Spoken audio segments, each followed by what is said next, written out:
وذكر فإن الذكرى تنفع المؤمنين. On physical copy is much better, right? That's what I'm saying. So, what are you? Are you religious or anything like that? Sorry? I'm Orthodox. Christian? Yeah. Okay. So, what got you into reading the Qur'an then? Just reading the Bible. Okay. What do you think about the Bible? Some things, it disproves itself. John 13, 17:3. Okay. It disproves the Trinity and everything. Absolutely. And other verses as well, they disprove God, Jesus being God in any way. Exactly. Like him being not knowing the hour. How can God not know something? Him praying. Who does God pray to? God. We pray to God. God doesn't pray to anyone, right? So there are so many verses that, as you said, someone who's objective is open-minded. When you're reading, you'll see these don't make any sense. Yeah. Also, the whole concept of the religion doesn't make sense. The Trinity doesn't make sense to me. When Jesus was on the cross, God asked God why God is killing God. You see, you're describing Christianity. You are describing. I don't know how some people can believe in Christianity hearing what you just said, right? Yeah. So God sent His own Son, who is His own self, to kill Himself to save humanity from Himself. Yeah. So this is Christianity. So I don't get sometimes how people can still follow the religion, right? Yeah. So that's what I'm saying to you. The whole concept itself doesn't make any sense. Saying that we're separated from God, we're sinners. If God wanted to create us perfect, He would have created us perfect. He's not going to create you deficient and then kill His own Son in order to bring you back to. It's just complete nonsense, right? So you see these concepts that don't make sense, they don't exist in Islam. That's what I'm saying. When I'm reading the Quran, I read Al-Fatiha or something like that. Yes, first chapter, yes. I'm trying to learn that off by heart. Yes, mashallah. So what's stopping you from being Muslim then? First, I haven't read enough of it. I want to read the whole thing. No problem. Do you believe Prophet Muhammad is the messenger of God? Yes. Okay, so finish reading it then. Because look, if you believe Prophet Muhammad is the messenger of God, Jesus is only a messenger. He's not God. He's a prophet. Yeah, he's a prophet. He's someone chosen by God, right? Yeah. And you believe that this life is a test. We need to do good. We need to obey the commands of God that He sent to us, right? We need to be connected to the Creator, not separate from Him, not just follow our desires, right? If you believe those things, in essence, you believe in what every Muslim believes, right? But it's just what you're waiting for is to finish reading the Quran, right? Which I'm not going to push you to say you take your step right now and become Muslim. Read the Quran. There's no problem. Because the more you read, the more it will make sense to you. Because you're just talking about making sense when you're reading in the beginning, right? The more you read, the more it's going to make sense to you. On the contrary, when you read the Bible, the more it's going to confuse you, right? So it's a complete polar opposite, right? So finish reading the Quran and look, we're here. We're here like 5 days a week, 6 days a week. Come by if you feel like you're ready, you want to accept Islam, you can do it anytime, right? You can also take it to the mosque. Sorry? You don't have to do it in the mosque. You don't have to go to the mosque. This is the thing about Islam. In Islam, there's no baptism. There's not like this jug of water thing put on you in this cold.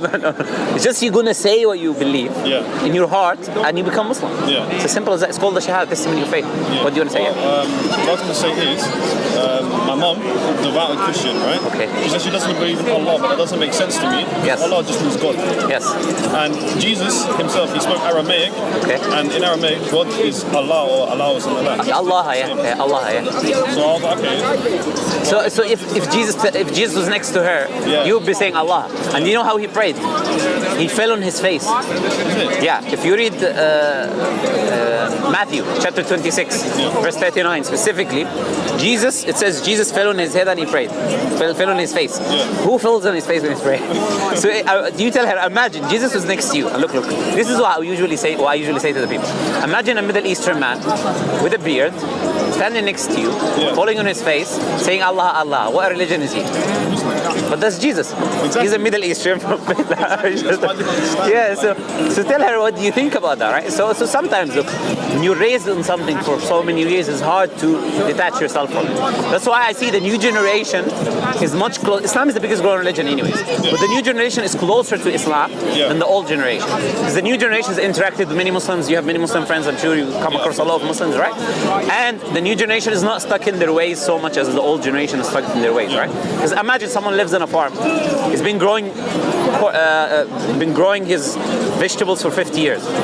You come to him one day and you say these are poisonous, they're going to kill you. It's going to be very difficult. He's going to say, I've done 50 years work in this farm, right? I'm not going to one day. If you're sincere, you have to be really sincere to detach from that. But step by step, I think if you speak to your mother, it will start making sense there. But it's going to be a gradual thing. It's a gradual process, right? What I can say as well is, what's he saying? Take your time, no problem. Prophet MashaAllah, look. I know. This is perfect. It's because people say peace be upon him even. They don't say it in the Arabic. You're saying it in the Arabic, which is the right way, you know. Yeah. But Yes. when I was looking at how Christians Yes. explain Christianity and you don't believe them, they're very negative. Yes. Whereas in Islam, Yes. they just say, oh no, this is actually how it's said. Yeah. They spit facts, Yes. and then they're like, okay, you're going to cry and go away. Okay, Yeah, we're correct. it is the truth. I don't compromise the truth for anyone. Yeah. This is the thing about Islam. Like the disbelievers came to Prophet Muhammad ﷺ, and they said to him, look, you worship God for 1 day or 1 year, we worship your God for 1 day and 1 year. You do this and we'll. He said to them, no. Allah revealed in the Qur'an, you have your religion, we have our religion. Yeah. Right? Alaikum salam. Okay. Just 2 seconds. Allah, he wants to stay a little bit, right? Yes. Jesus. No, Jesus is in the Quran. Jesus is in the Quran, yeah, he's mentioned by name 25 times. Yeah. And by description even more. Yeah. Right? And the miracles that he's done, even more miracles he's done is mentioned in the Quran than the Bible. Yeah. Like he spoke in the cradle when he was a baby. And this miracle makes a lot of sense. Do you know why? Because his mother, in the Jewish tradition, if a woman commits adultery, what happens to her? She's stoned to death. Yeah. Right? And allegedly she was engaged with Joseph. She would be stoned to death, right? Yeah. Because she committed adultery. But the Bible doesn't give you an explanation for the miraculous birth. Why they didn't stone her to death when they claim that she didn't actually give a miraculous birth? Because the Jews didn't believe her. So they should stone her, isn't it? Yeah. But the Quran gives you the explanation. If the baby spoke in front of the people, then they have no excuse now except to accept that this is a miraculous baby sent by God, right? So you'll find that in the Quran, in chapter that is chapter 19, which is called Mary. Okay, I'll read it. The whole chapter is about Mary and Zechariah, John the Baptist, and Jesus and all of that. So read it, inshallah, right? As I said, I know they're waiting for you, right? Thank you, man. So if you have any questions, come back, yeah? When you're ready, come back as well, yeah? See you, no problem.